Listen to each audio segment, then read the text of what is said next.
است. فلسفه ازدواج در اسلام اول به جا آوردن امر خدا و رسول خداست. اولین چیزی که در ازدواج هست این که بنده خدا، انسان مسلمان، با این کار داره خداوند و بندگی میکنه، امر خدا و رسول خدا رو به جا میاره و این امر مایه خوشنودی رب العزت و الجلال هست. خداوند میگه من متعهد میشم بندی از بندگان من برای حفظ شرم و حیا و عفت و پاکدامنیش به ازدواج پناه بیاورد. بر خودم واجب میدونم که از فلان بنده من حمایت بکنم، حتی اگر فقیر باشد از فضل خودم اونو غنی بکنم. خداوند به 3 نفر تعهد داده و بر خودش واجب دونسته که از اونها حمایت بکنه، نصرتشون بکنه. یکیش جوانی است که از ترس وقوع در حرام و بی‌عفتی به ازدواج پناه بیاورد که در اون رضامندی و خوشنودی رب العزت و الجلال هست. من تبریک میگم به فرزندان عزیزمون که واقعا برای حفظ ایمنی خودشون و حفظ ارزش‌ها و عفت و پاکدامنیشون و برای ترس از خدا و تقواشون نسبت به خدا رب العزت و الجلال به ازدواج پناه آوردن. باید تبریک بگیم. متاسفانه تو این قسمت امروز جامعه اسلامی به انحراف کشیده شده. تا زمانی که میخوان دختر حرامی از یک خانواده‌ای برای فرزندشون حلال بکنن، شیخ و ملا و آخوند و عالم لازم هست، به تعبیر خدا هم لازم داریم که اونو بتونیم در اختیار خودمون بگیریم. نام خدا لازم هست، صلوات لازم هست، استغفار لازم هست، بسم الله لازم هست، چون میخواد دختری که براش حرام شرعاً و عرفاً برای خودش حلال بکنه. صرفاً نام خدا رو و اسم خدا رو به همین اندازه لازم داره. وقتی که صیغه عقد خوانده شد به خدا میگه دیگه اینجا تو کاری نیستید، من میخوام جشن بگیرم. فلسفه ازدواج بعد از رضای خدا رسیدن به عفت و پاکدامنی است. وقتی انسان پاک شد رشد میکنه. تو وقتی علفهای هرز کنار یک باغچه درختی بکنید اون درخت رشد میکنه.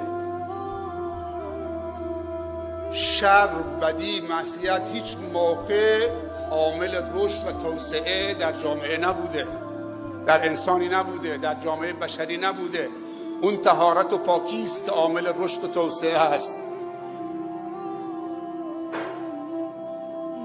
چه بسا این ازدواج‌هایی که اینطوری برگزار میشه ثمرش یک فرزند سالم، صالح، مصلحی که چهره جهان را متحول خواهد کرد و رهبری جهان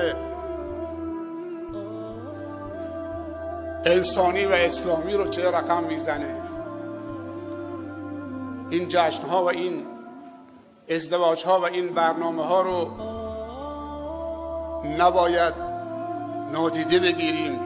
متاسفانه تو قسمت دوم که بعد از رضای خدا حفظ عفت و پاکدامنی است و این جشن عفت و پاکدامنی است، تو همین جشن عفت همون مسلمان و مسلمان زاده‌ای که نام خدا لازم داشت که دختر دیگری رو برای خودش حلال بکنه، چه برنامه‌های بی‌بند و باری و چه برنامه‌های منحرف و مبتذلی که همش ضد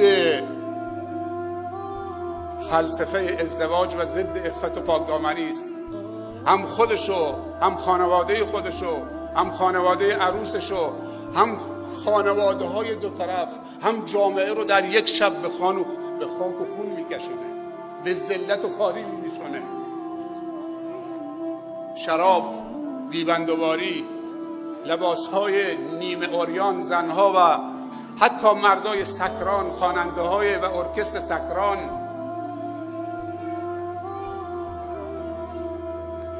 مواد مخدر، اسراف، چشم‌فرانی، بزن و بکوب تا نماز صبح. مؤذن میگه الله اکبر، اونا قطعش نمی کنن. تو که از اول کاری به خدا نداشتید، میرفتی دست یک دختر بی‌بندوباری میگرفتید، میرفتی دنبال کارت.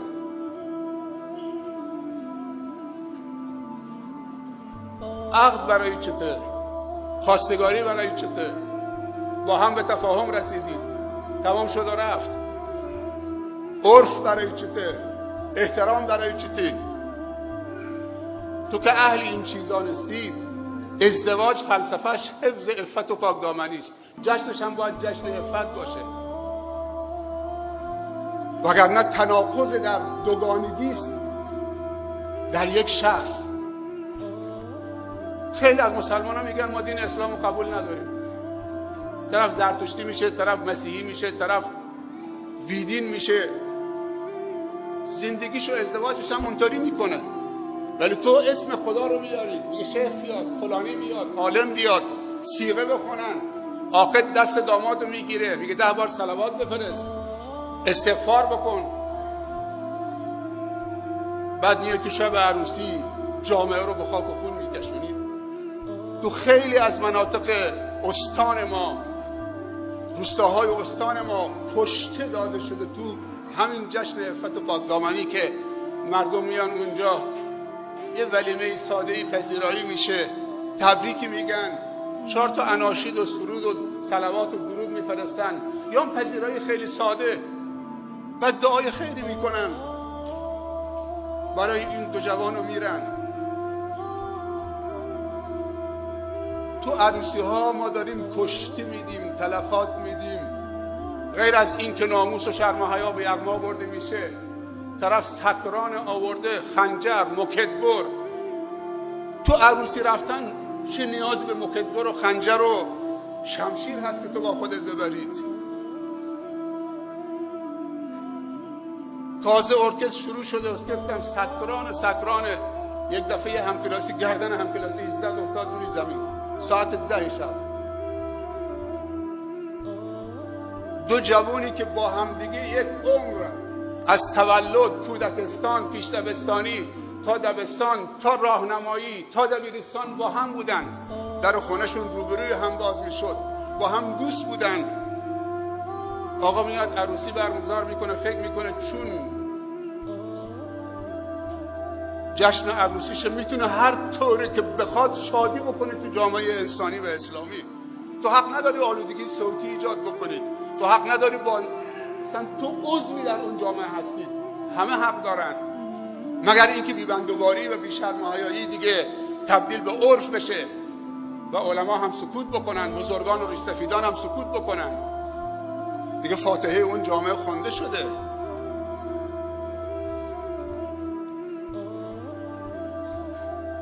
دنیا با همه اون مظاهر فساد طغیانگرش، بازم اگر انسان مؤمن درستکار پیدا شد، اونقدر خداوند ظرفیت سازی برای موفقیت اون میکنه که حدی نداره.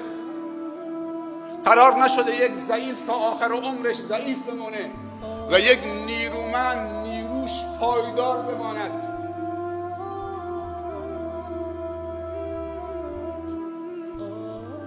این یه چیز حتمی نیست. و تلک الایام نداولها بین الناس. انسانهای فرهیخته، انسانهای دعوتگر، انسانهای خیرخواه، مسئولیت پذیر، دلسوز ناامید نباشند. این قدرت طغیانگری که فساد در جامعه و بی‌بندوباری و لایبالی و بی‌مسئولیتی و انحراف داره خودشو جلوه میده، با یک چشم هم زدن و الذین جاهدوا فینا لنهدینهم سبلنا و ان الله لمع المحسنین. دوام الحال من المحال،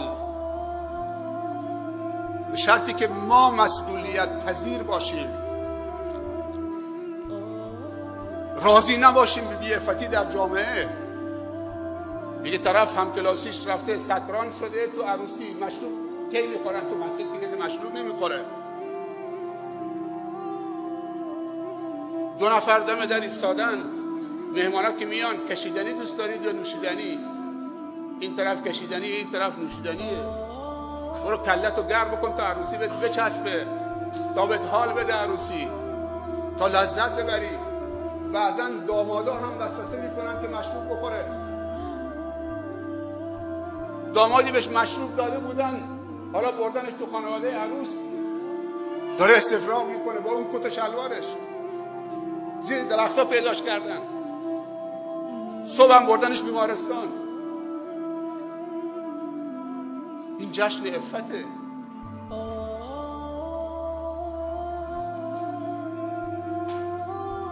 این 2 نفر همدیگر رو تو عروسی ملاقات میکنن، یک دفعه شمشیر میزنه گردن دوستش و هم کلاسیشو میندازه رو زمین. عروسی تعطیل. در اوج رقصیدن زن و مرد نیمه عریان، ارکستر سکران، همه سکران، از خدام خبری نیست. یه بزرگ هم اونجا حضور نداره. به این بهانه که علما میخوان شادی رو از مردم بگیرن. چقدر زیبا خوندن اون 2 عزیزی که بعد آمدن. از دف دارن استفاده میکنن، صداهای جذاب، دوست داشتنی، نواهای، پیامهای مثبت. هم صدا زیباست، هم اجرا زیباست، هم محتوا زیباست، هم پیام داره صحبتاشون. جامعه‌ای که ما داره نابود میشه چون اشکال تو عروسی هاست.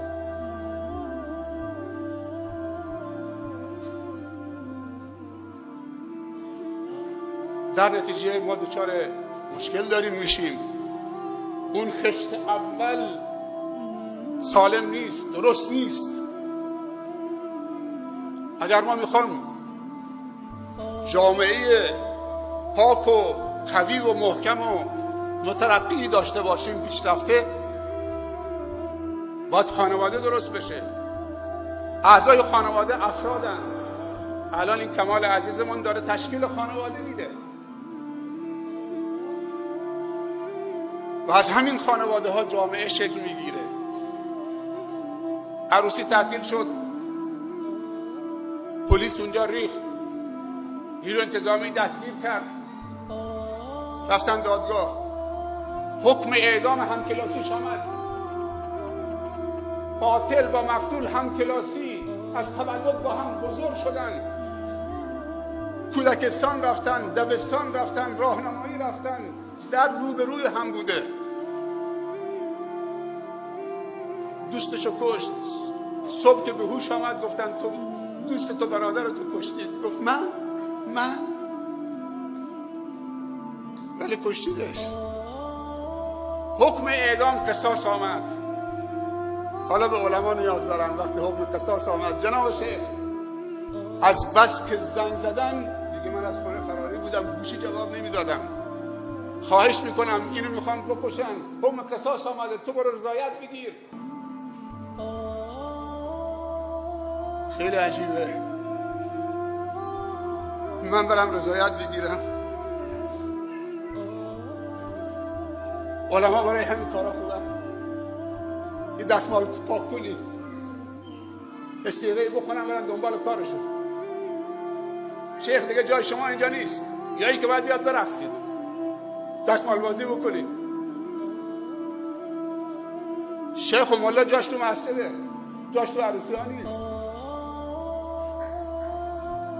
خب رضایت من باید بگیرم، من باید بیام خواهش بکنم؟ نه یک مورد، نه 100 مورد. ولی من الان 30 سال این عروسی ها میرم، شاید بیش از 4-5 هزار مراسم رفتم. حتی بعضی روزا بودی که 2 تا استان، شاید 2 تا مراسم. بعضی جا رسم بعد از عصر تا مغرب داماد یک جا میکنن تو بعضی مناطق، بعضی استان ها بعد از نماز عصر تا مغرب تمام شد.